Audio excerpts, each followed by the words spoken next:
माँ ने आपके लिए बनवाया है, लीजिए। हर बार इतने महंगे महंगे गहने क्यों भेजती है तुम्हारी माँ मेरे लिए? कौन देता है अपनी बेटी की सास को इतने महंगे महंगे गहने?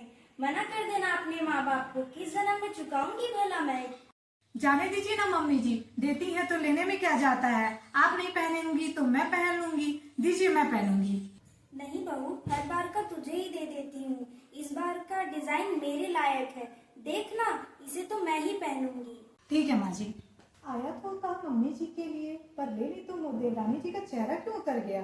कहीं ये देवर जी के पैसों के तो गहने नहीं है। मम्मी जी, देवरानी जी के मायके से इतना कुछ आता है आपके लिए, एक आध चीज मुझे भी दे दिया करिए। तुम्हें शर्म नहीं आ रहा है मांगने में? तुम्हारे मायके वालों ने तो कभी हमें कुछ दिया नहीं, बस शादी में एक सस्ती साड़ी आ गई थी, उसके अलावा तो कभी मैंने कुछ देखा नहीं। इसीलिए तो मांग रही हूँ मम्मी जी।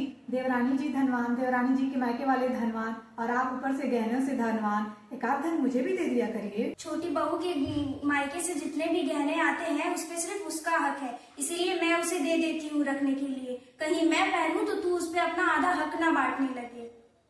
एक छोटा सा हिंट देना चाहती हूँ मम्मी जी। क्या प्रूफ है ये सारे गहने देवरानी जी के मायके से हो? ये भी तो हो सकता है देवर जी के पैसे से हो। वैसे भी रखेंगी तो देवरानी जी ही। मैंने तो कभी सोचा ही नहीं।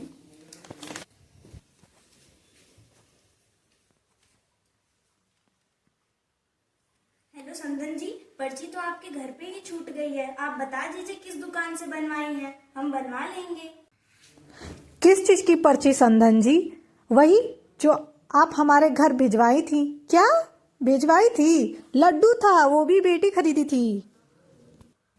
मुझसे खेल खेल रही है, मन कर रहा है कान के नीचे लगाऊं जाके। नहीं नहीं नहीं, कंट्रोल करना होगा मुझे अपने आप को। छोटी बहू। मम्मी जी,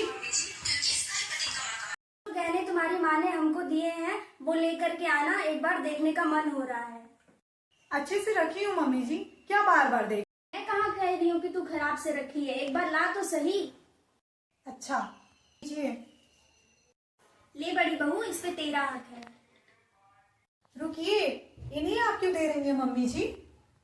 इसके ही पति ने कमा कमा कर तेरे पति को पढ़ाया, तब जाकर के उसकी नौकरी लगी, तो उसके ही पैसे के ये गहने हैं ना, तो उसका भी तो हक हुआ ना। ले पकड़, ताकती क्या है? ये चैन और झुमके ये तेरे हैं, और ये जो कान में मैंने पहना है ये मेरा है, अब मैं तुझे नहीं दूंगी।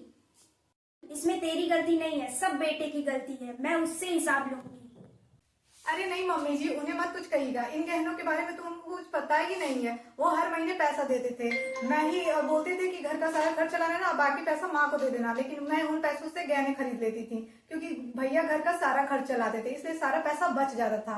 आपसे ये गलती दोबारा नहीं होगी माँ जी, उन्हें कुछ मत बताइएगा। माफी मांगने की कोई जरूरत नहीं है देवरानी जी, आपने सच्चाई बता दी यही बहुत है, बल्कि हमें आपका धन्यवाद देना चाहिए। आपकी वजह से तो घर में इतने सारे गहने आ। तू बड़ी बहू, जाओ तुम दोनों लोग अपने अपने गहने रख दो।